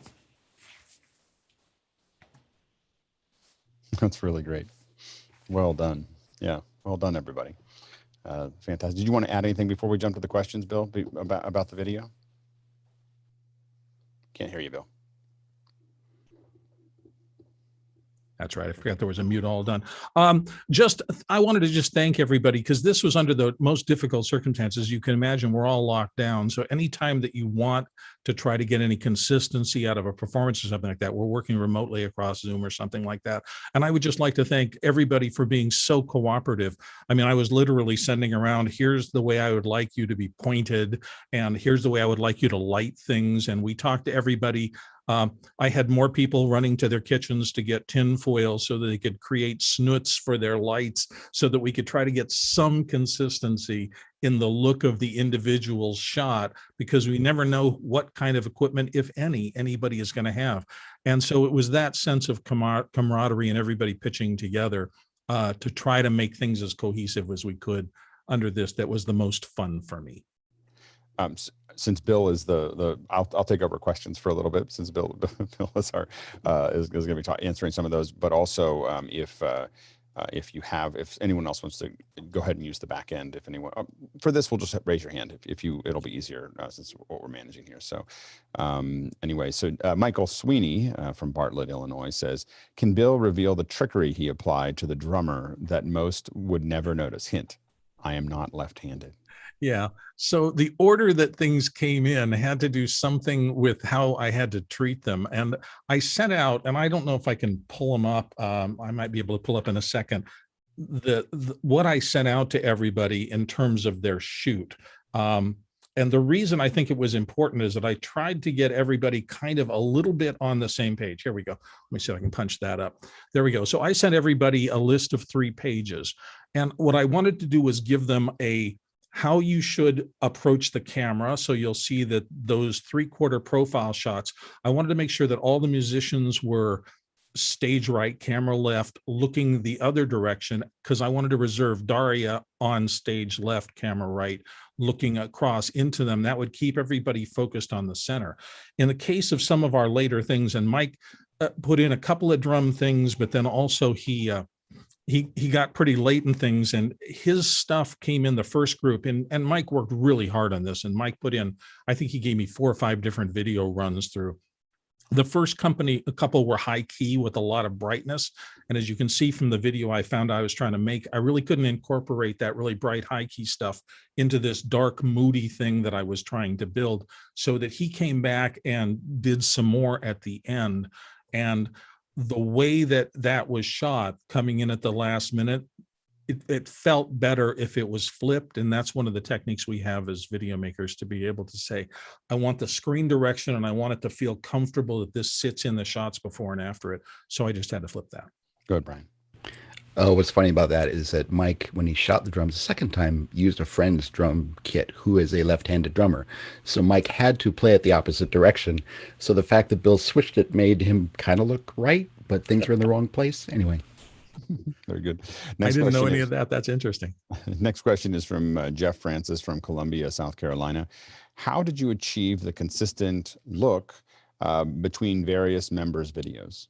Well, having that page that I sent out helped, because everybody was going to be a little bit consistent in terms of how they approached looking one direction. But I have to give 99% of the credit of that to Charles. And I'm sorry Charles isn't here, our colorist, who was able to take 8 different types of cameras with different pieces of resolution. And not always the best cameras were the shots that I needed the most. Daria had a good camera, but for example, Victor had a 6K, and you can see some of those qualitative difference. Charles and a good colorist will solve a lot of sins if you have somebody who's really good at what they do, and he did in this case. Go ahead, Greg. Well, then, in addition, certainly in my case, and I'm sorry I'm out of sync, but Bill and I actually had a conversation, and he directed me through the whole thing, and we knocked it out in about half an hour, everything that he wanted, and he got no, go put the light up in the corner, no, move it over a little more to the left, get the tin foil out, make a little round, around cylinder and wrap, and it was very, very efficient, and I wouldn't have done any of that on my own. Right. So I think, we're moving into this area where we're spending more time acting and getting stuff the way we want it, instead of just, seeing what people deliver. I think we're still in early days of this. I can see a point where we at some point have like a little rig that we send to you, and then we, because like when we do remote stuff for people, we send a rig and then we can talk to them, and they're moving it around and everything else. It's more limited. It wouldn't be able to do this. It's just for people to talk to the camera. But I can imagine a rig that we send out for that. Go ahead, Victor. I just want to give props to Bill. He's a wonderful director, and he worked with many of us one-on-one on Zoom during the shoot. Again, telling us how to light it, redoing it, being very gentle as a customer, to direct me to success. And I know he did the same thing with Darla and Ram, who was also a big part of this production, by the way. And so he spent countless hours making sure that his vision was coming through, while we, as the quote unquote artists, really felt pampered and felt a part of the technical solution. So props to you, Bill, for knowing how to carry out your vision on that. Also, Guy, thank you so much for doing the play out this morning. Really appreciate it from the band. Next question is it's me. Never mind. The next question is from Vienna in Australia. What is the remote's plans on officially releasing completed songs? For example, will they be on YouTube or streaming services like Apple Music? Victor, you're the band leader. You want to talk Go about ahead, that? Victor. I will, and I'll speak a little softer. I guess I was a little too excited. So yes, the plan, as I am aware of it today, is that in the office hours.global, there will be a space for the remotes eventually where the music will be there. Will there be pathways to how to get into the band, and information like that will be available. So for right now, that is going to be the pathway. But for now, for the first two songs, you can watch them in Vimeo and eventually be able to download this one in Vimeo after Charles gets the last one done. So yes, there is a pathway that revolves around the office hours ecosystem. Next question is also from Vienna in Australia.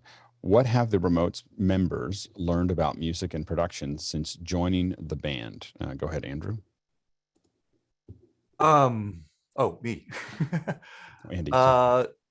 I've learned that there's a big difference between being in a room and working out a piece of music versus doing it the way we're doing it, which is handing around tracks.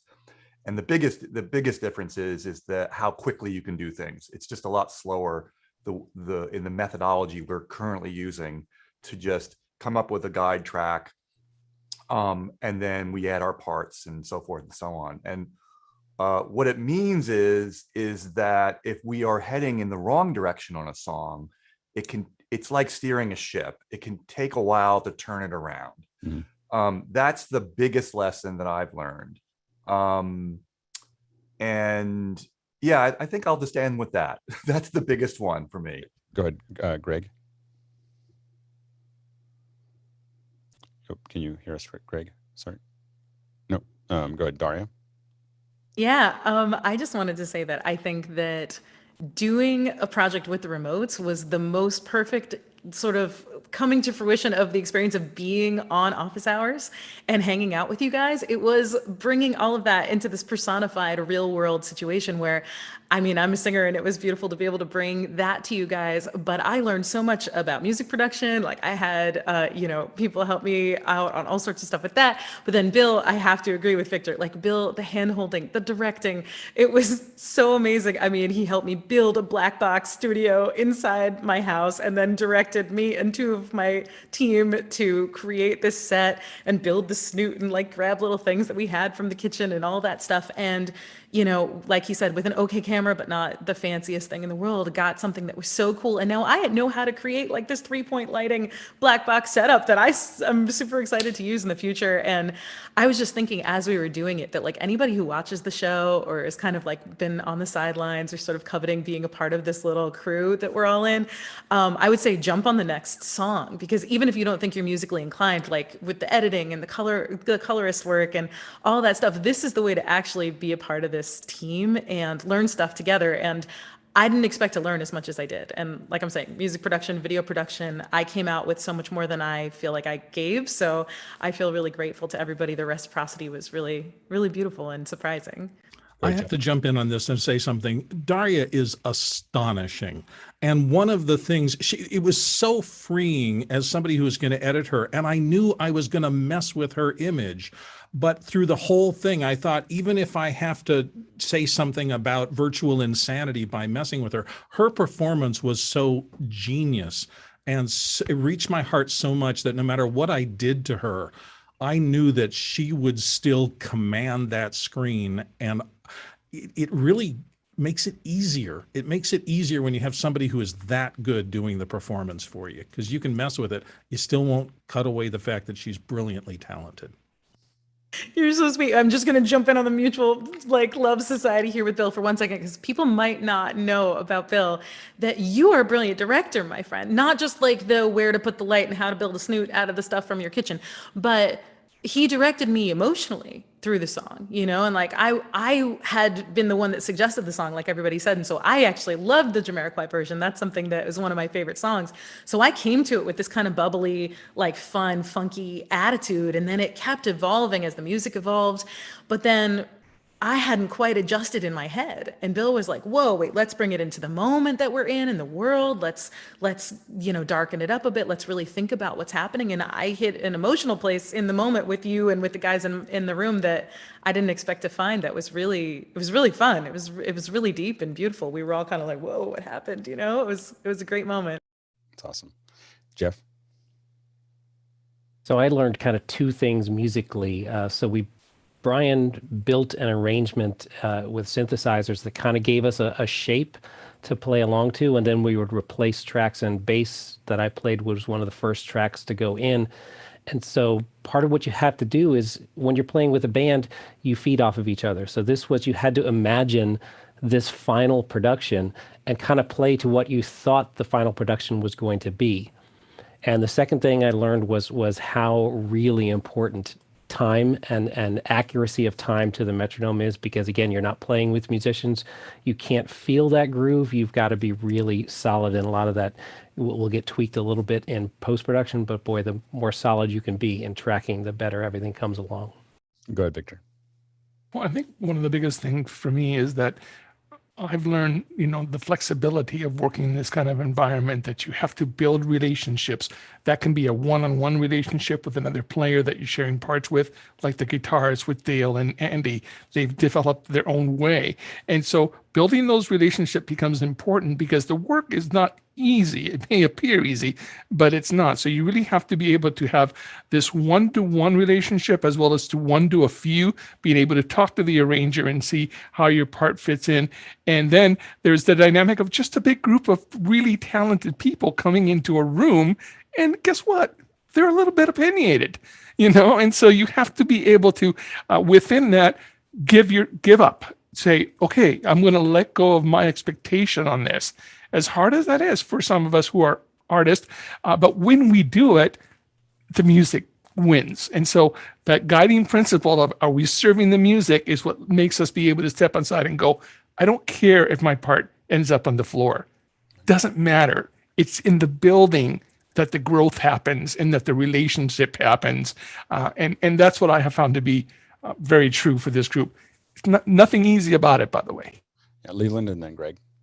If anything was discovered by me here, I'm just a DJ karaoke singer from back in the day, was the fact that guys like Pete Wajewska, Mike Sweeney, and the others, Jeff Francis, who can literally make you look, and Bill, make you look and sound much better than you really do in these final productions, is amazing to me. To watch these engineers do what they do with audio files and video files after the fact, and what they can produce as a final product is just mind-boggling. So I got to give credit to all those guys who take the music that we create that is rough and broken and it needs repair, and they take that stuff and they make it a beautiful thing. And that's what I think really is what Victor was referring to when it says it's all about the music. Go ahead, Greg. And I think for me, you know, part of it is the performance, but I'm also really interested in the post aspect of it, you know, because there's the simple stuff like cutting, you know, trying to, you know, something's a little late, you move it up a bit, you know, just things like that. But then we started having these kind of mixed decision meetings, where we'd examine a certain couple of things each time, and we'd really hone in on it, and it just developed nicely once we had a rough framework, you know. And I think that was a really exciting point, you know, for me. But it's the collaboration. It's still the collaboration, even though it's done virtually. We're still good. We're good friends. We're all good friends now. You know, and we can talk freely to each other about all kinds of stuff. So, you know, it's much easier to get things done. There's nothing like getting to know people, doing stuff with them. You know, like that is like you know, and working through something that is going to have to come out the other end, and you're not all going to agree on it, and how that gets managed is how we build, I think, some of our closest friendships. Next question is from Douglas Carmichael. He said, did you use a common click track or tempo map early in the recording process? Go ahead, Andrew. It just says Andrew on the back end. That's why I keep on calling you. That's Andrew. okay. Yeah. I'm going to answer that question in just a second. I wanted to add one last thing to the last question, which is that for me, also another key was to remember to use intuition as we're producing this music, which kind of goes without saying when you're in the same room with people. That comes naturally when I think you're in the same room with people. So to do this kind of in the way we're doing it over distance is just to remember to use that, because it's really easy to get stuck on the other side of your brain where you're analyzing everything. To Douglas's question, we had the option to use a click track. It was there. It was that's something that Brian had, and Brian and Pete can speak to this better than I can, but that was actually added to like a tempo map, as it were, added to the tracks that we had access to. Everybody had the ability, if they wanted to create their own custom mix as they were recording. So if they needed to hear one part a little more than another to perform the best they can, they had that option. I will also say that what we've learned since doing some of the other music that we're working on is that actually there's a lot of value in us all working from the same guide track, and then maybe making little adjustments to that rather than trying to like have all these different tracks and then create your own mix. I think it speeds up the process and will make more consistency. Go ahead, Pete. Yeah, we have to use tempo maps and click tracks and those things just to keep everybody on the same page. And, you know, to speak to that further, most bands will realize the songs musically in a studio with maybe a producer or a practice room. We don't have that luxury to play live. So that portion of our workflow relies solely on Brian's shoulders to put together some guide tracks with, you know, instrument sounds and just the general roadmap. Like on this song, we had a fast version first that Dario demoed, and then we used that version and changed speed on it and added, you know, some drum machines and things like that to kind of realize like, okay, this is going to work at a slower speed, at more of a funk feel or whatever. And then, you know, that these, you know, so we do these little focus groups. And then once that's realized, Brian will spit out his guide track stems with click. We'll burn that in, and then, you know, there's a procedure, and that's really the biggest learning experience for musicians that haven't had a lot of experience in software, is to how to bring those in and then have everybody to record their parts in time with the song, so that when we get those wild tracks, they line right up and work. And that's actually probably the most, other than deciding the creative direction of the song, the next hardest part is the technicality of getting that all in and then working. So sometimes we've decided that the performance was so good, but maybe not correct to the song, that we'll actually modify the performance in places to fit the song because the performance was so good. So those kinds of choices get made kind of as we go, and you know, we end up with products like this. Go ahead, Courtney.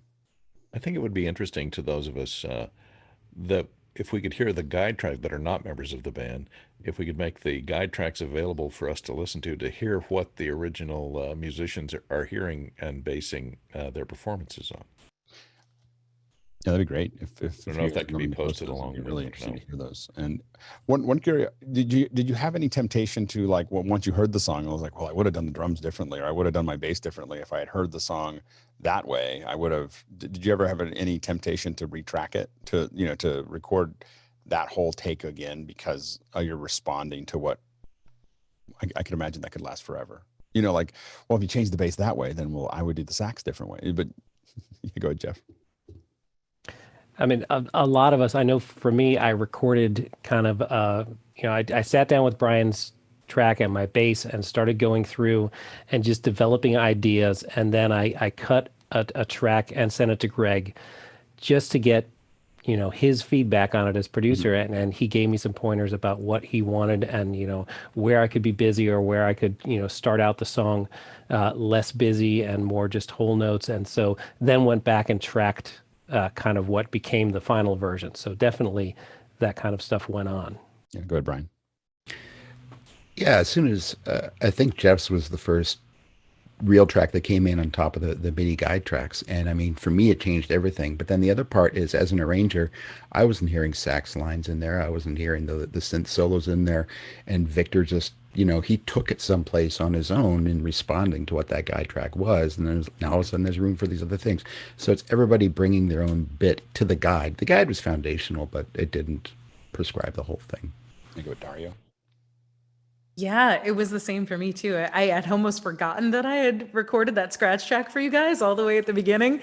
And then you guys kind of like chopped and screwed it and sent it back to me, and I was all stretched and stuff, which was hilarious because I mean, I've had people do that to me for that kind of like musical effect. But then hearing Brian's new arrangement, all of that stuff, I had the same experience that everybody else did. Like once the new guitars came in, and then once the new drums were there, completely changed my approach to the song. I used to do like kind of a carbon copy my version of a Jamiroquai, and then suddenly now I'm getting harmony ideas that are based on what's going on. And there was even like a whole take where I just mimicked everything that Victor was doing because it was so cool, and then I begged them to take it out because I just wanted to hear him.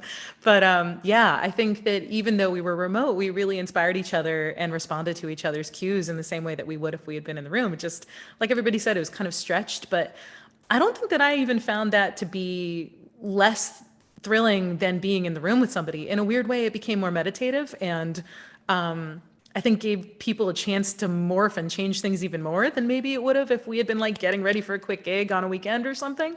So yeah, I think it lends its own magic to the process. Good, Victor. Yeah, for me, if you were hiring me to do a sax for you, I would send you 3, 4, 5 tracks of me doing the song, and then you pick what you want, and as a producer, decide what is best for the song.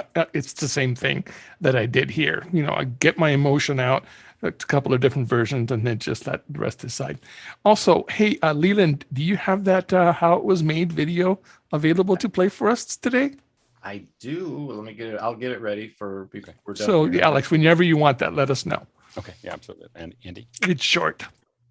Yeah, to your question, Alex, wait till we start talking about song 3, and I don't know when that's going to get released, but that one had a lot of back and forth. And then also on this song, on a macro level, we did a version of this song that we basically threw out, and I'll take partial credit for that because I said to Greg, this is sounding too much like the original.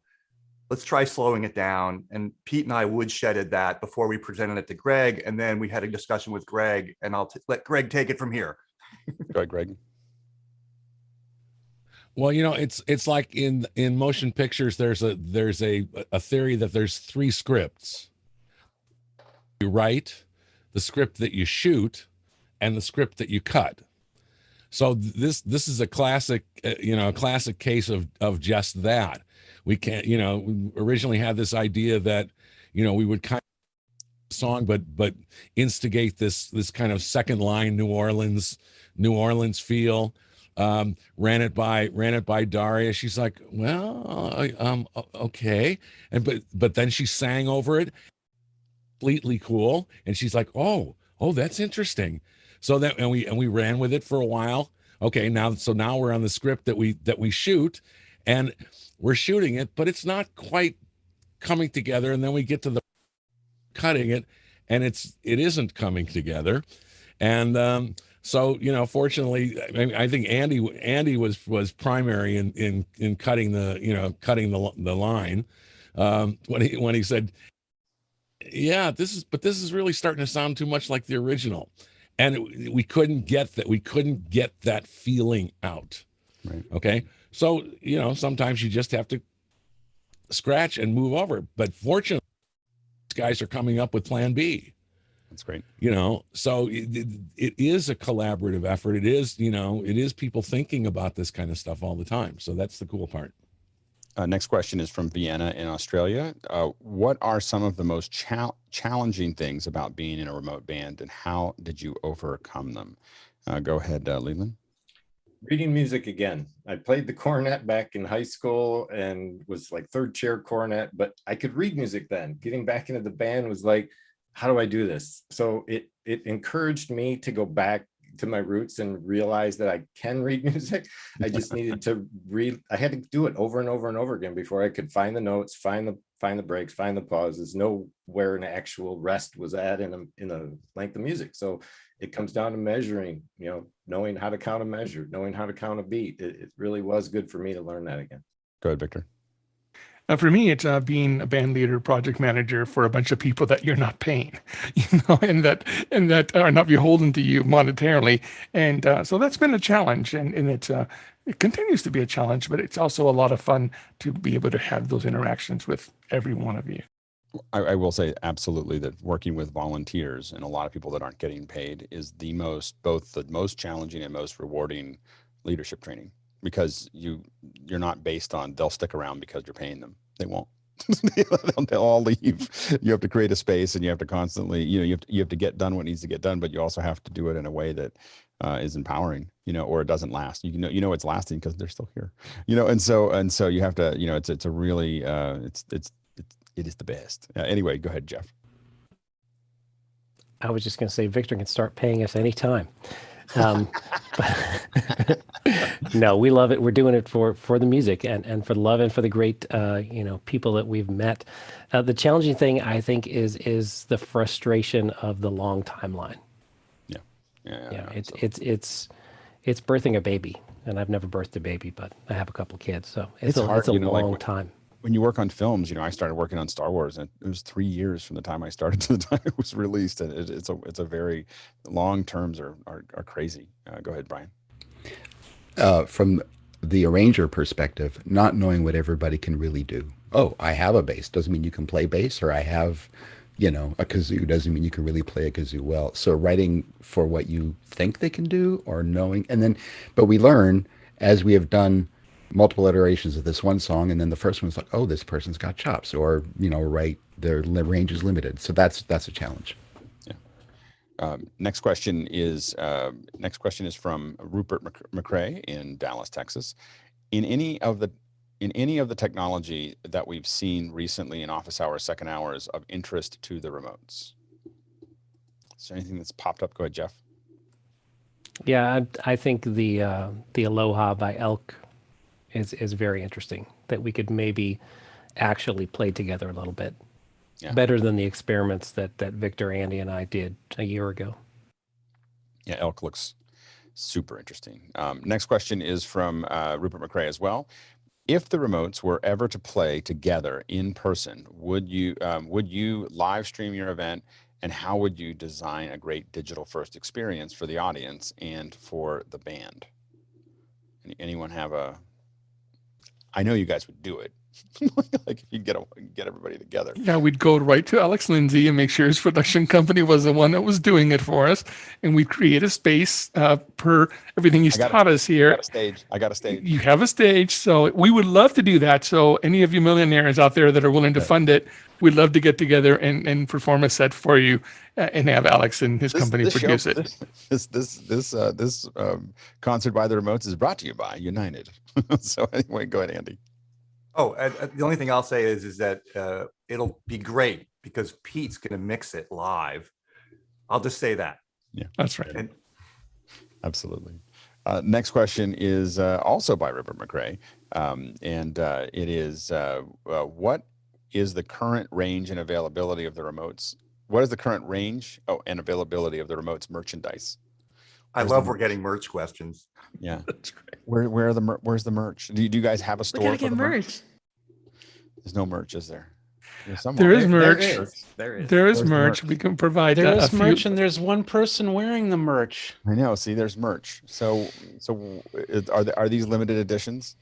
No, they're not. We've provided a couple of vendors that we've been happy with. I don't think we have found one that we just say, this is the one, and here's the thing. So if anyone is interested, in that we will post the link on the remotes band on Discord to at least a couple of vendors where you can go and purchase some remotes merch. That's great. Rupert McRae also comes in and says, until close to the end of the video, there was no more than 2 people on screen at one time. Was there an artistic choice behind this, Bill? Yeah, a little bit. I got vibes of a little bit of isolation when I was hearing the song, so I didn't want to crowd things up. I was also pushing back against that 9 boxes of people doing all sorts of crazy things on the first one. And I have a hard time whenever Daria is on screen singing, I have a hard time pulling my eyes away from that because I find it fascinating what she does. So I knew people would look over anytime I brought in a new thing, but I thought if I brought in 2 or 3 things, it would take me longer to get them back to her. And then usually when something comes in, I wanted their eyes over there so they could go to the next thing. So yeah, there was some, I don't want to crowd it too much going on. Next question is, what video editing tools were used? This is from Jason Panks in Nashville. What video editing tools were used for remote editing, coloring, and mixing the audio? So I think it's 2 different things: video editing and video color, and then audio. So the video itself was created in Final Cut, and motion a little bit. I'm not really good with motion, but particularly that what I considered the visual little ostinato of the waves that go through. I thought that was a feeling I had about the flow of the song.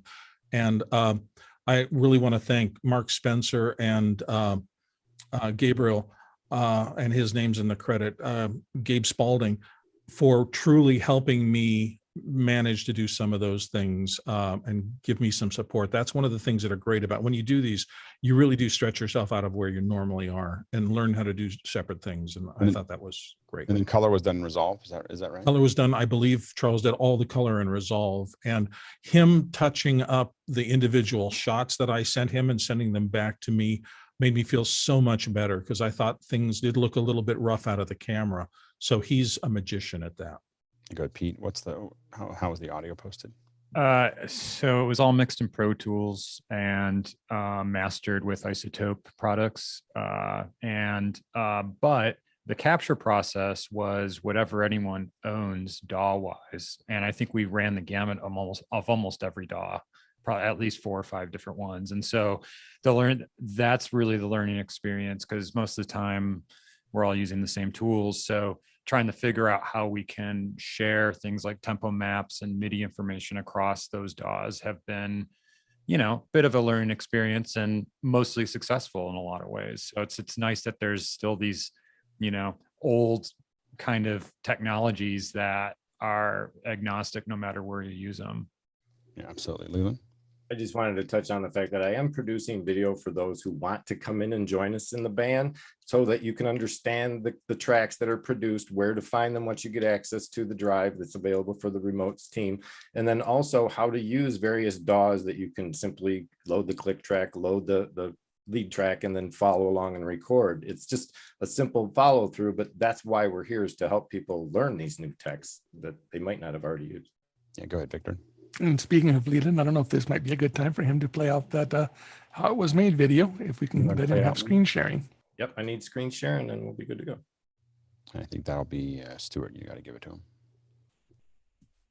Yes, I'm trying to, but every time I went to do it, it would keep moving who the panelists were around in my view. Yep, hang on. Let me just go gallery view and hold still. Okay, so we find Leland. You can do it in the list too. You don't have to do it in the gallery. The list is easier. Just letting you know. Okay, cool. I'll do it in the. Okay, Alex, teach me. Show me how to do it in the list. Hold on 1 second. Oh no, you can't. Never mind. I'm gonna take that away. You have to do it in the gallery. There was a. Oh, I can't upload a file. I thought you could just upload a file. It has to be on Google Drive to run it from a file. I don't. Oh wait, I got it. Never mind. I got it. Yeah, your co-host now, Leland. 1 second. Yeah, I'm all set. I just have to get to the file. So 1 second while I get that file. It's one of those things, I guess. You guys go ahead and talk amongst yourselves while I upload this file. Well, okay, while he's doing that, we're gonna go to the next question. Marty Atias says in Maryland, says, how were the development tracks and video shared for the performers to work with? Did they record their parts locally? Go ahead, Jeff. Everything's shared via Google Drive, and everybody recorded locally using their own DAW, their own interface. Next question is from Courtney Gooden.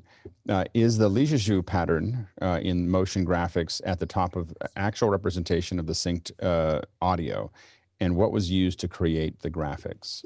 That was something that Pete sent me. I was so enamored, and the first video we did, Nearsighted Blues, of Pete sending me, and I think Greg also sent me captures of their Pro Tools sessions, and I incorporated that into that. And I thought, you know, being able to visualize a little bit of the music in there.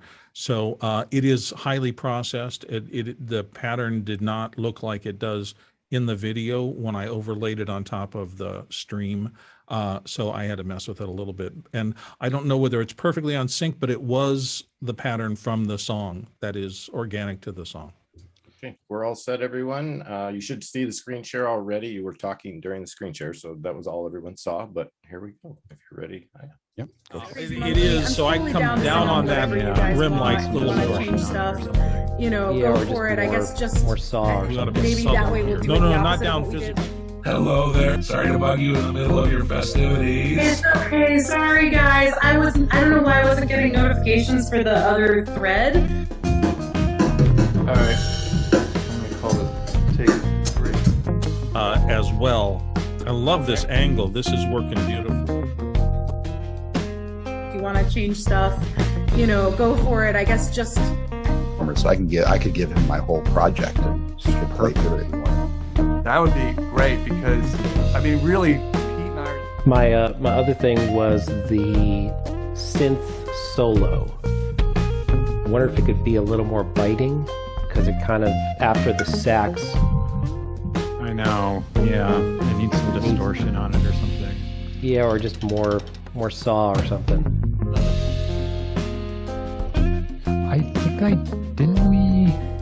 already did add some. Oh yeah, look. Yeah, we did. Now, so I just go through the whole song exactly like that, all of your parts and things like that. Then I want to think of another shot or two for your solos. I love the lyrics in this song. That was one of the reasons why I thought it would actually be cool to do it. Not just there's a tongue-in-cheek thing of like that this is kind of silly and virtual insanity that we're doing a band. I can render out a version of the final performance. I could give him my whole project. It may affect how we add other parts in, which we don't have time to do because we're up against the clock. Yeah, so Yeah, we're gonna arrange this song with the mute buttons. Yeah, but without we're the gonna take stuff claves. out. Or and that the was- 808. All I want is the Well, check out the other drum, the other drum track. other drum track.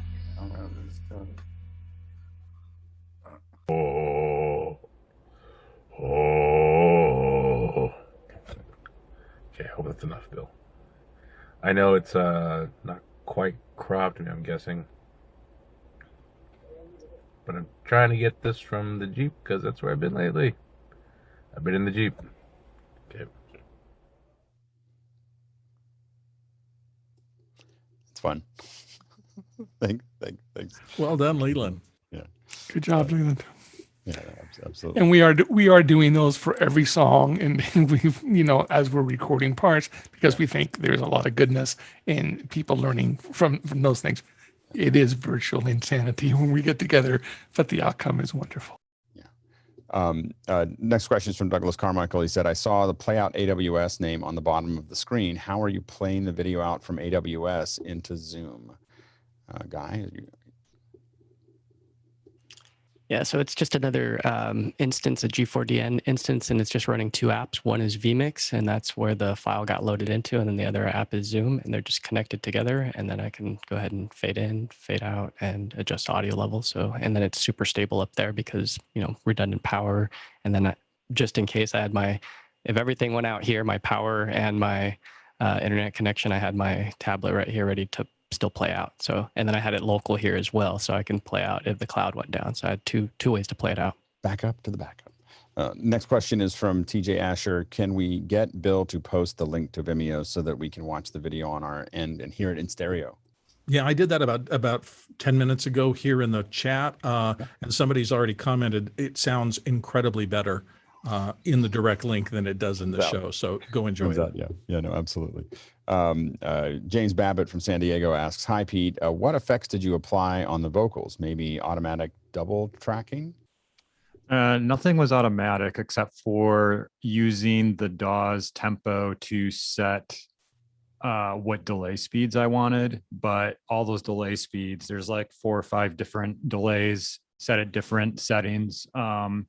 And in all of the delay softwares, you can pick what speed you want it according to the tempo map. So half notes, quarter notes, eighth notes, whatever. There was maybe 4 different delays, if I remember right, and like 3 different verbs, and then like another delay in the verb. So, you know, quite a bit happening. And all of that was automated. So none of that was happening at the same time. All of that stuff is coming and going. And, you know, there might be something different on, actually, I should say this with the doubling. Daria, all the doubling was natural doubling that Daria tracked. So Daria tracked maybe, I don't know, like 8 different background tracks, other than her lead vocal. And so what we did was we would kind of weave those in and out and get them to sound like a machine created doubling. And it always sounds better when it's acoustic like that. So that was all Daria for the most part. Go ahead, Victor. Yeah, and Pete won't say this, but I will. Don't miss the opportunity on Saturday to have him go deep into that mix. Pete has an incredible set of ears and knows how to apply just the right color with the right plugin to make things sound the way they do and to make them sound transparent even though they're there. So take advantage of that on Saturday, because I know Pete will be able to show you some incredible tricks on Pro Tools and the plugins that he used specifically. This song has a lot of Easter eggs in it. Yeah, and one thing that I do want to say is that this is just basically a preview. This is we're going to be digging deeper into all of these things. For the on Saturday at 2 p.m. So you definitely want to check that out. Saturday at 2 p.m. Pacific Standard Time. We'll basically have the band's going to go through and really show you much more about how this was all created. I want to thank everybody. If we didn't get to all the questions, but I think that because we have a Saturday that we're going to cover this in detail, we're going to push those questions off until Saturday. So definitely come back for that. I want to thank the band. Incredible work. Thanks to Bill, thanks to the whole band. If I listed everybody that worked on this thing and thanked them all individually, we'd be here for another hour. So just it's incredible to just see what's happening here, and I think we're going to look back at these early days when we're just doing whole albums in over a month, and and it's just like, oh yeah, we do all this stuff. It had to start somewhere, and so just amazing work by everybody. I'm really inspired, watching all of that. So definitely check it out. Definitely come back on Saturday, 2 p.m. Pacific Standard Time. I'll be there. These guys will be there. Everyone will be here. So everyone will be there. So we'll be kind of going through it in much more detail, and we'll take as long as it takes. Go ahead, Victor. Last words. Just last words. Thank you to all you incredible musicians, artists, technicians that make this possible. It could not be done without you. Thank you for letting this be part of my life now. Thanks so much. Yeah, absolutely. All right, we can continue this conversation. Remember, tomorrow, we're going to be talking about NAB and what we're going to do with it and how we're going to cover it. But right now, we're going to jump into after hours for the next 21 hours. All right, I'll see you over there.